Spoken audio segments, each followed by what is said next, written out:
नमस्कार विद्यार्थी मित्रांनो, एमपीएससीने 20 मे 2026 ला प्रत्यक्ष यादीबद्दल एक नवीन अपडेट दिलेली आहे.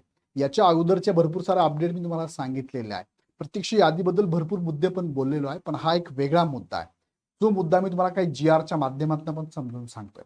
काही जी आर यापूर्वी आले होते, ते जी आर पण तुम्हाला मी दाखवतो. आणि एमपीएससीने या नोटिफिकेशन मध्ये प्रत्यक्ष यादीचा कालावधी मुदत किती असेल या संदर्भात घेतलेला निर्णय पण मी तुम्हाला सांगणार आहे. सो हा व्हिडिओ शेवटपर्यंत बघा. आवडला तर लाईक करून तुमच्या मित्रांना शेअर करा आणि पुढचे अपडेट बघण्यासाठी चॅनल सबस्क्राईब करा. बघूया हे सगळे मुद्दे या व्हिडिओमध्ये. तत्पूर्वी मी तुम्हाला सांगू इच्छितो की भरपूर सारे अपडेट मी तुम्हाला एमपीएससी बाबतले ह्या चॅनलला युट्यूबवरती देत असतो. त्यासाठी हा चॅनल नक्की सबस्क्राईब करा आणि इतरांनाही सांगा. आणि इग्नाइट अकॅडमीची ग्रुप बी आणि सी साठी जी अपकमिंग जाहिरात आहे, बी ची तर जाहिरात आली 14 मे ला, तुमची 14 जूनला एक्झाम आहे. आणि ग्रुप सी ची जाहिरात अपकमिंग आहे. त्यासाठी तुम्ही तयारी करत असाल तर कॉकरोच बॅच आपण चालू केली. त्यामध्ये ऑफलाईन सेंटरमध्ये बघा, पुण्याला 18 जून, छत्रपती संभाजीनगरला 16-17 जून, नाशिकला 22 जूनला चालू होते. ऑनलाईन मध्ये तुम्हाला मराठी माध्यमची 10 जूनची बॅच, इंग्लिश माध्यमची 17 जूनची बॅच आहे. या बॅचेसमध्ये तुम्हाला सगळी टीम, धुरंधरची टीम आहे, सगळी तुम्हाला शिकवणार आहे. आणि यामध्ये तुम्हाला नामांकित शिक्षकांवर जीएसचा पूर्ण कव्हर मिळणार आहे. महाराष्ट्रातील सर्वाधिक म्हणजे 1000+ टेस्ट सिरीज ह्या बॅचमध्ये अवेलेबल आहे. Printed notes bye top faculties तुम्हाला इथे अवेलेबल आहे. महाराष्ट्रात प्रथमच 1-to-1 ऑफिसर मेंटरशिप तुम्हाला इथे अवेलेबल आहे. नियमित रिव्हिजन आणि डाऊट क्लिअरिंग सेशन आहे. टॉपर्स अँड ऑफिसरचे तुम्हाला मॉक इंटरव्ह्यू असणार आहे. डेली तुम्हाला स्टडी ट्रॅक करण्यासाठीची एक डायरी आम्ही तुम्हाला देणार आहोत, 365 दिवसांची. सब्जेक्ट वाईज फुल चार्ट तुम्हाला प्रत्येक विषय टॉपिकनुसार कोणते महत्त्वाचे टॉपिक ते पण आम्ही तुम्हाला देणार आहोत. आणि फ्री स्वरूपामध्ये याबरोबर स्टेट बोर्डची बॅच आणि 100+ टेस्ट स्टेट बोर्डच्या इथे अवेलेबल आहे. महाराष्ट्रातील टॉप फॅकल्टीने डिझाईन केलेल्या 5 ऑफलाईन मेगा टेस्ट सुद्धा तुम्हाला इथे अवेलेबल आहे. सो लगेच जॉईन करा. बॅच जॉईन करण्यासाठी खाली डिस्क्रिप्शनमध्ये ॲपची लिंक दिली आहे. लिंक ॲप डाउनलोड करा आणि बॅच जॉईन करा. आता मुख्य मुद्द्याकडे घेऊन जातो. बघा, 2 जी आर मी दाखवतो, डिटेल्समध्ये जात नाही तुम्हाला घेऊन. 2 ऑगस्ट 2019चा जी आर आहे. सामान्य प्रशासन विभागाचा आहे. सामान्य शासन परिपत्रक आहे.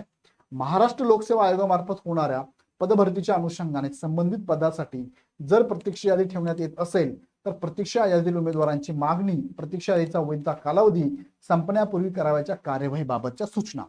आता हा एक जी आर डिटेल्समध्ये जात नाही. दुसरा जो जी आर आहे तो महत्वाचा आहे. 2 डिसेंबर 2025चा म्हणजे मागच्या वर्षाचा जी आर आहे, ज्यामध्ये भूतपूर्व दुय्यम सेवा निवड मंडळाच्या कक्षेतील, आता हा मुद्दा लक्षात घ्या आणि कंसात काय टाकलंय, महाराष्ट्र लोकसेवा आयोगाच्या कक्षेबाहेरील, मग अशी पदं कक्षेबाहेर होती त्यावेळेस, जी की आता 5 मे सामान्य प्रशासन विभागाच्या जी आर माध्यमातून ती आता एमपीएससी मध्ये टाकण्यात आलेली आहे. पण त्यानंतर एमपीएससीने आता नोटीस काढलेली. काय नोटीस काढली, पण तत्पूर्वी त्या ज्या एक्झाम, त्याची पदं जे एमपीएससीच्या बाहेर होते त्यांसाठी काय नियम लागू होता तो थोडक्यात समजून घ्या. गट क व गट ड संवर्गातील नामनिर्देशनाच्या कोट्यातील पदे सरळ सेवेने भरण्याबाबत एकत्रित मार्गसूचनांमध्ये सुधारणा करण्याबाबतला हा जी आर होता. आणि यामध्ये महत्वाचा काय मुद्दा आहे तो मी तुम्हाला सांगतोय.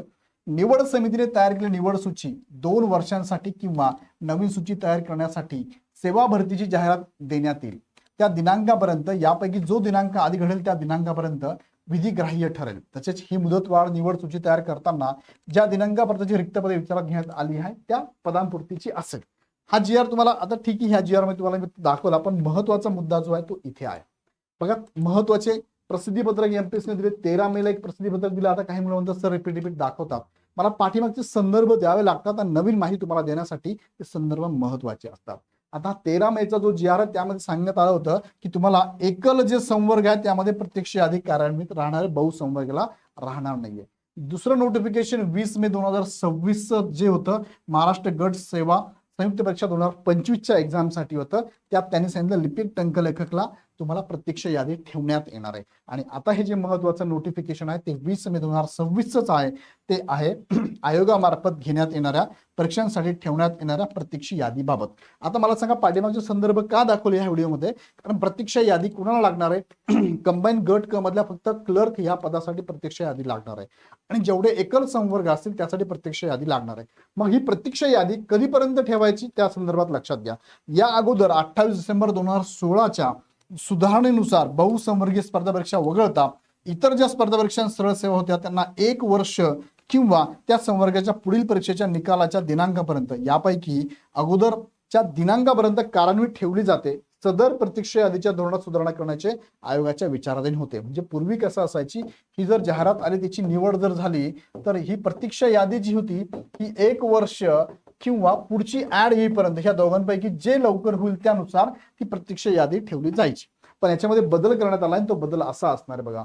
आयोगाद्वारे स्पर्धा परीक्षा तसेच सरळ श्रेणी भरण्यात येणाऱ्या सर्व पदांकरिता बहुसंवर्ग पद वगळून निकाल जाहीर झाल्याच्या दिनांकापासून 2 वर्ष, बदल काय केला आता इथे, 1 वर्षाऐवजी 2 वर्ष किंवा पुढील परीक्षेच्या निकालाच्या दिनांकापर्यंत यापैकी अगोदर जे घडेल तोपर्यंत प्रत्यक्ष यादी कार्यान्वित राहील. हा निर्णय सरळ सेवा परीक्षा, स्पर्धा परीक्षा व मर्यादित स्पर्धा परीक्षांकरता लागू राहील.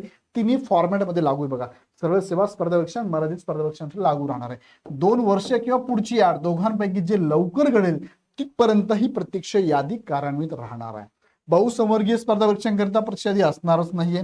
प्रतीक्षा यादीचा वरील प्रमाणे कालावधी मोजताना न्यायालयीन आदेशांमुळे नेमणुका देता आलेल्या नसल्यास न्यायालयीन स्थगितीचा कालावधी वगळण्यात येईल. म्हणजे एखादी केस दरम्यान चालू असेल कोर्टामध्ये आणि ह्या केसचा कालावधी फॉर एक्झाम्पल 6 महिने जर गेला किंवा एखादा वर्ष गेला, तर हे महिने वगळून पुढे तुम्हाला कंटिन्यू 2 वर्ष किंवा ऍड येईपर्यंत ही प्रत्यक्ष यादी कंटिन्यू राहणार आहे. म्हणजे न्यायालयीन प्रक्रियासाठी जो कालावधी जाणार तो यातनं वगळण्यात येणार आहे.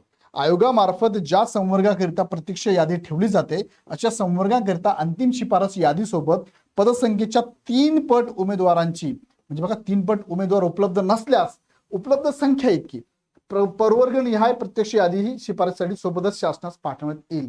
म्हणजे जेव्हा एमपीएससी शिफारस यादी पाठवते फायनली की ह्या विद्यार्थ्यांचा आम्ही शिफारस करतो ह्या पदासाठी, शिफारस यादी जात असताना त्यावर प्रत्यक्ष यादी सुद्धा ही एमपीएससी सरकारला पाठवणार आहे, त्या डिपार्टमेंटला पाठवणार आहे. मग शिफारस यादी गेल्यानंतर जी निवड, ऍक्च्युअल निवड झालेले विद्यार्थी आहे त्यानंतर किती विद्यार्थ्यांची प्रत्यक्ष यादी असावी, तर प्रवर्ग निहाय. उदाहरणार्थ ओबीसीला 10,000 जागा असेल, एससी ला जर 7 जागा असेल तर याच्या 3 पट म्हणजे ओबीसीचे 30 विद्यार्थी प्रतीक्षा यादीत असेल, एससीचे 21 विद्यार्थी प्रतीक्षा यादीमध्ये असेल. म्हणजे टोटल जागेचे 3 पट तर असतील, पण ते प्रवर्गानिहाय कॅटेगरीनुसार सुद्धा 3 पट उमेदवार ह्या प्रत्यक्ष यादीमध्ये सरकारला पाठवण्यात येतील. आणि मग पुढे जर एखाद्या उमेदवाराने जॉईन केलं नाही, अपात्र झाला, एखादा गैरहजर आहे, रिझाईन केलं, तर ह्या कारणामुळे जागा रिक्त जर झाली तर ह्या 2 वर्षाच्या प्रत्यक्ष यादीमध्ये प्रत्यक्ष यादीतील उमेदवारांना इथे संधी देण्यात येणार आहे. या संदर्भात वेळोवेळी एमपीएससी सुद्धा नोटिफिकेशन काढत असते, सांगत असते की आम्ही या परीक्षेतील प्रत्यक्ष यादी ह्या उमेदवारांची निवड केलेली आहे. सो तुम्ही जर प्रत्यक्ष यादीत असाल तर एमपीएससीच्या नोटिफिकेशनवरती लक्ष ठेवणं पण फार गरजेचं असणार आहे. सो अशा पद्धतीने त्यांनी सांगितले महत्वाचे मुद्दे यामधले. 2 वर्षापर्यंत प्रत्यक्ष यादी किंवा पुढची ऍड येईपर्यंत प्रत्यक्ष यादी, शिफारस यादी बरोबर उपलब्ध जागेच्या प्रवर्गानुसार 3 पट विद्यार्थी प्रत्यक्ष यादीमध्ये सरकारला किंवा डिपार्टमेंटला पाठवण्यात येणार आहे. या संदर्भात आयोगाने दिनांक 24 एप्रिल 2026 रोजीच्या बैठकीच्या दिनांकापासून सर्व प्रलंबित त्यापुढील सर्व स्पर्धा परीक्षा व सरळ सेवा भरतीकरिता लागू राहील. याप्रमाणे आयोगाच्या कार्यनियमावलीमध्ये सुधारणा करण्यात येईल. सदर सुधारणा होईपर्यंतच्या कालावधीत कार्यनियमावलीमध्ये सुधारणा झाली आहे असे समजून प्रक्रिया सुरू करण्यात येईल. म्हणजे आता जेही निकाल प्रलंबित असेल, जेही निकाल लागतील त्या सगळ्यांना हे लागू असणार आहे, अशा प्रकारचं हे महत्वाचं नोटिफिकेशन एमपीएससीने दिलेलं आहे. या संदर्भात तुम्हाला काय वाटतं मला कमेंटमध्ये कळवा. चांगली गोष्ट आहे, अपकमिंग येणाऱ्या एक्झामसाठी पण हे लागू असणार आहे. अजून काही बदल असेल तर तुम्हाला वेळोवेळी सांगत जाईल. अजून काही तुमच्या मनात प्रश्न असेल कमेंट बॉक्समध्ये टाका. हा व्हिडिओ आवडला तर लाईक करून इतर मित्रांना ग्रुपमध्ये शेअर करा. पुढचे अपडेट मिस करायचे नसेल तर हा चॅनल सबस्क्राईब करून बेल आयकॉन क्लिक करा. अधिक माहितीसाठी ह्या नंबरला कॉल करू शकता. अदरवाईज ॲप डाउनलोड करून हवी ती बॅच पण तुम्ही जॉईन करू शकता. पुन्हा व्हिडिओ आपण नेक्स्ट व्हिडिओमध्ये. धन्यवाद.